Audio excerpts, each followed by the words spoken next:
Alright, hey guys, David here, back again with Team Apex, and we're going to be doing a replay. This time it's going to be a game that I played about 3 weeks ago versus Nesh, who is now probably one of the top rated players on DB right now. This is the second or third time that I had played him, and it was just a great overall match, so I wanted to cover it for the YouTube channel, and if you like it, comment down below, let me know what you think. So we're going to do rock paper scissors, and he's going to win with the famous rock. He's going to choose to go first. Before we get started, I should mention that this is an older list. Obviously I was playing Tempest in it. I covered in the deck profile the other day that I cut it because it just didn't seem to be doing enough. It ends up actually being pretty decent in this match. But just kind of a note, this was 3 weeks ago and the list obviously did change. So going second, obviously I have no hand traps. For those of you who saw my deck list earlier, you would know that I actually am not playing any hand traps. So gonna need to see a droplets or triple tactics talent, something like that. I do have the allure of darkness, so I am gonna get to see a couple of cards. But let's go over to his hand. He's got Alistar, Ariel, Forbidden Droplets, Wendy, and Ecclesia going first. Decent hand. It looks like he's gonna have to use the invocation to get his Shaddoll engine started, but he does have a way to Winda. He's got his droplet and his Dogmatic engine, so he's in a fairly decent spot. So Alistair is gonna add the invocation, gonna turn that into an Almirage invocation. Yep, like I said, so he's gonna send the Wendy and the Ariel. Ariel being pretty good here because he's gonna get to banish the Alistair and add it back to hand. Generally, you always want to do this as Shaddoll, just because if you don't end up banishing that Alistair with the Ariel, your invocation's just basically dead, whereas in this way, you're actually able to continue getting back your engine. He's going to bring out the App Cologne, banish the Alistair, bring out the Beast, invocation, add back the Invoker.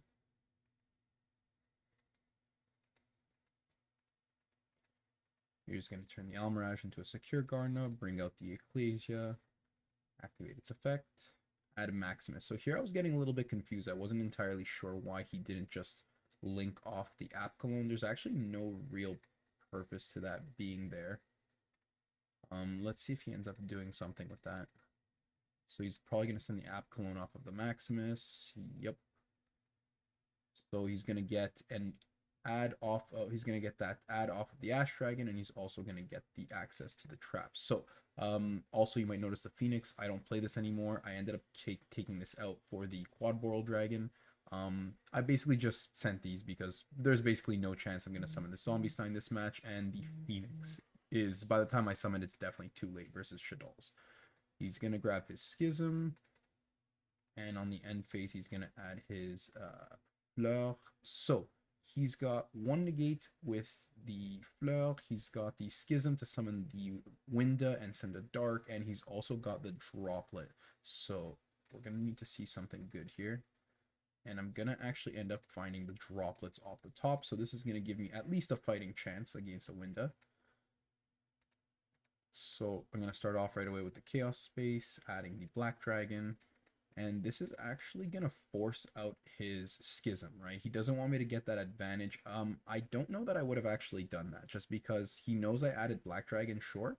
But the Schism would actually be able to send it anyway. And despite me adding, it doesn't really matter because against Rocket, you pretty much guarantee that summoning Winda is basically game if you don't have an answer to it. So I would have maybe just held that to keep a little bit of value. Gonna bring out the Winda. So I'm gonna allure here, chain droplet, because there's basically no chance that this is like a judgment or something. So he's got no way of stopping this droplet. I'm just gonna send that for free, and I'm gonna negate that Winda. Draw two. So Recharger not bad, Dark Magician not so great. I'm gonna end up banishing the Recharger, and if you guys remember my last video, I actually mentioned that I play 2 Rechargers just for this kind of situation, right? So I'm gonna special the Black Dragon, turn that into a Striker. So he's going to think here. So I'm explaining my chain. I've got Black 1, Striker 2, backwards. So Nocto 1, Striker 2, and Black 3. He's going to chain Droplet, sending the App Clone. Okay, so I see why he kept the App Clone, because the Droplet now actually is going to be able to send him an Ariel which is going to be pretty decent here. So he kept the app clone to keep kind of like an extra negate in the form of adding and then sending from his hand. So he's going to negate my Striker Dragon. I'm assuming he's going to add the Ariel. Yep, so he's going to add the Ariel, send it. He's going to get pretty decent value here. He's going to get the Chaos Space, the Collab, and he can actually banish this too to make sure that my White Dragon is dead. Yep. So at this point, he's got just the Fleur de Lis in hand, and I still know that. So I'm gonna add the I'm gonna put the Romulus 2, Nocto 1, just because I want that draw, and I know that he can negate this at any time with the Fleur.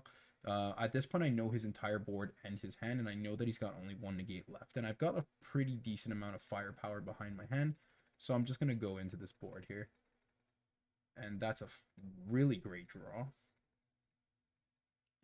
And use Ravine. So in the end, the Tempest actually ends up being pretty good value since it's a basically free discard. Gonna add the Tracer, normal summon it, turn that into an LP, special the white. I'm doing this rather than doing the World Legacy. Well, one, I don't have a target for the World Legacy, but I'm also trying to bait him out. This is actually an unknown card in my hand. He doesn't know that I drew this, so it's just good to kind of generally keep that hidden. So I'm going to use the LP here, and he's going to use his final negate. And at this point, it's just a question of kind of tearing apart the board, just because I know that he has nothing left. So I'm going to turn all those into a Boral Sword, bring out the Tracer, turn that into most likely an LP, a Pisty. Oh, I'm going to pop it, bring the Recharge. At this point, I can just do the rest of the combo with all darks. So I'm going to pop that.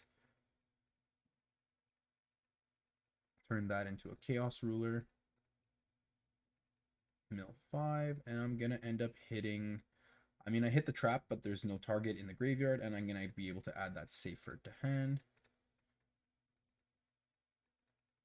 Banish 2. So this is another great thing. The Tempest actually is able to banish either winds or dragons. So just to save some space for your Chaos Dragon and things that need to banish light or darks, you're actually better off banishing the Romulus because it's a wind dragon, and there's very few cards that actually banish winds. In general, this can banish winds or dragons, so it ends up working out nicely. Just before sending them off, I'm actually going to use the Boral Sword effect just because I wanted to attack twice. Then I'm going to turn those two into a Predaplant, bring back the Chaos Ruler, and summon the Dragoon. And at this point, the Dragoon's actually what's going to push me into the game, into winning the game, right? Because I'm going to be able to pop two. I'm going to pop this first, so he obviously takes damage. Pop the Fleur, take 25, and then just attack over his board for game.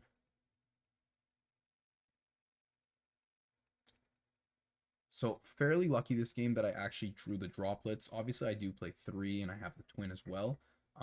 But again, I could have been unlucky, and he would have used it earlier, or I might not have dropped it. And in that case, not seeing the droplet or just having a Winda game 1 against Rocket is basically game ending. So game 2, we're gonna see him start. He's gonna Foolish, add Ariel. Looking at his hand, not a great hand. It's looking like an Ecclesia pass here. I'm not even entirely sure why he sent the Hedgehog. I feel like it would have just been better to maybe either send a Wendy or a Beast and see what you would draw. Like, I would have maybe at least taken those odds. I don't know about just doing an Ecclesia pass here. I think Beast would have been the play. There's no real purpose to adding right there. He's going to go for the Almirage into Secure Gardener into Special. Oh, okay. I see what's happening here. Okay, so this is actually going to work out pretty nicely for him. So he's going to be able to send the Ash and the App Cologne again. So at this point, I have the Red Eyes Fusion in hand. And the reason I'm sending the Predaplant is because at this point, if I know he's going to have the Shaddoll trap card, there's a good chance that my entire hand's just going to be dead anyway. Most of these cards are actually dead. I have 2 copies of World Legacy. I have Boot Sector Launch, which is a brick, and I have my 1 Rocket Tracer. Obviously, this isn't going to do very much versus the board that he has. There's a very high chance that I'm going to have to end up Red Eyes Fusioning on my first turn just to kind of at least try to deal with the board. So that's the reason I'm setting the Predaplant. He's going to add the Schism, send the Wendy, bring out Dragon. Not too sure why he didn't bring out Beast there. Interesting. He's going to set the Schism and pass. So at this point, once again, he's got 2 negates here. And we're going to see what we can do here. I'm going to banish the Dark off of the Gold Sark and add the Hawk. And here you're going to see me put down the Red Eyes Fusion because, again, this hand isn't going to do very much versus a Schism, right? So I'm going to pretty much have to at least try to bait out his board. Probably not going to work out too great for me since he's got 2 ways of dealing with my Dragoon. So he's going to activate the Schism, which is going to actually end up sending the Dragoon. I have to negate it. He's going to negate with the Fleur, and that's pretty much going to be the game. So game 3, we're going to see me go first. And I actually end up seeing a side deck card in 60 cards, and also 2 Allure of Darkness. So again, I was talking about how Allure of Darkness is such a great card in this deck, even if you don't even draw the Thunder Dragons, right? If you draw the Thunder Dragons, it just becomes broken. Even without the Thunder Dragons, it just guarantees that you're going to see a lot of cards in your deck, mainly side deck cards, right? So this Retaliating Sea is actually really, really good in this hand. And we see that he actually has no hand traps. He's got a pretty good hand, though. So let's see what we can do here. So we're going to go Striker into add Boot and add Red Eyes. Now, the reason I actually do this before the Allure is just because there's so many cards in my deck that are going to end up like being searched into my hand. I don't want to brick them off of my Allure of Darkness. Like, it would suck to draw the Boot Sector off of the Allure before I actually do the combo. And the Black Metal is actually one of the better starters just because it's going to get me a lot of pluses. And again, all the cards that the Black Metal is going to add, I don't really want to draw off of the Allure of Darkness. So this is a good way of doing it before actually seeing too many cards with the Allure. So I'm going to be able to do this. Link those into Seal. So I'm comfortable going into the Seal here despite not knowing what I'm going to have because 1, I'm going to draw 4 cards and likely continue the combo, and 2, this is safe against the Nibiru play, and also just having the Retaliating Sea with the Hieratic Seal is basically guaranteeing me that I have like a very, very good follow-up next turn, even if I don't end up seeing too many good cards. So I'm going to add the Red Eyes Fusion here off of the Black Metal. Allure, I'm not going to see any dark, so I'm going to have to banish the Rocket Synchron. But I did get lucky. So the Gold Sark is actually going to make this hand much better because the Gold Sark can now banish Thunder Dragon Dark, which is going to add Roar, and then my Allure has a target then to banish. So I'm going to banish the Dark, add the Roar, so now I know that my Allure isn't dead anymore. Again, this actually ties into the reasoning I took out Tempest, just because Allure, a lot of times, when you see the Tempest, it kind of sucks because you can't actually banish it. Sometimes you just need those darks to be able to banish. Gonna draw 2. Gonna end up seeing another Metal Dragon and a Rocket Recharger. Gonna banish that Roar, bring out Hawk. So now, this is what I was talking about, the value of Hawk here. So I have all these cards in my hand, and like not many of them are actually useful right now, right? Black Metal doesn't really do anything. Boot Sector is going to special the Recharger. Red Eyes Fusion doesn't do anything. The Tempest even is not really doing much with this board, right? The Retaliating Sea is basically the only card that I really want. So I'm actually going to be able to get some value with that Hawk. So I'm going to special the Recharger here. Link those 2 into the Predaplant. And again, like the combo doesn't have to be huge, but the hand that you have as follow-up needs to be like there, right? So the Hawk is going to actually end up fixing up that hand. Probably going to end up shuffling 3, actually. Let's see. Yeah, I'm going to end up shuffling 3. The Retaliating Sea is going to stay. And I'm going to draw some really fantastic cards here. So at this point, I've seen 4 cards with Allure. The Gold Sark managed to thin my deck out. The Red Eyes Metal Dragon searched 2 cards.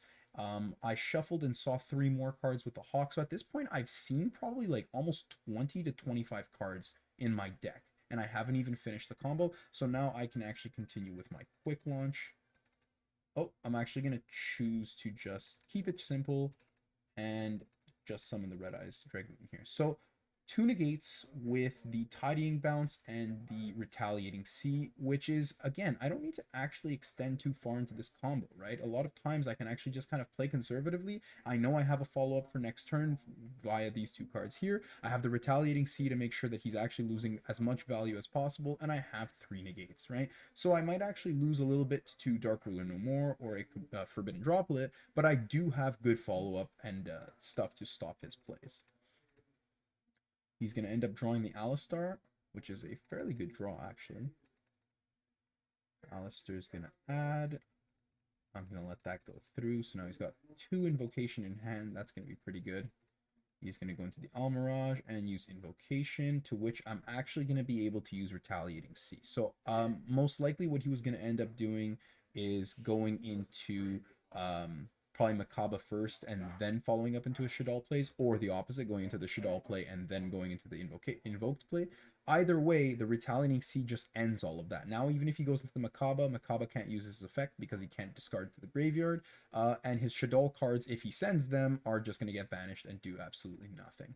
So this Retaliating Sea is really good here. He's going to choose to banish my Hawk and his Alistair for a Makaba. I'm actually going to use the Hawk here, I think. I mean, he's going to do it for free. I might as well use the Hawk. Let's see what I get.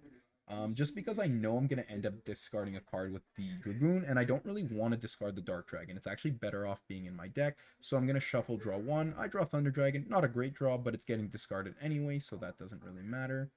Again, so Makaba says you can send the same type of card from your hand to the graveyard, which is cost, right? So since he's got since he's got a banish now because of the Retaliating Sea, his Makaba's also dead here. So the Retaliating Sea really putting in work here. You're going to see the Seal bounce the Makaba, who's trying to attack it. Seal bring out the Dragon Maid Chamber, and I'm going to add the Trap here, and he's going to scoop. So if we actually take a look at his hand, this Retaliating Sea alone just totally ended the duel, right? His Invocation can't send the Shaddolls. Those are all going to get banished, not get effect. He can't even activate Nadir Servant because he needs to send a monster from the extra deck to the graveyard, and that's not going to be possible. So with that, guys, that's going to end off the duel. If you guys like the replay, give me a like, send out a comment, and David from Team Apex signing off. Peace.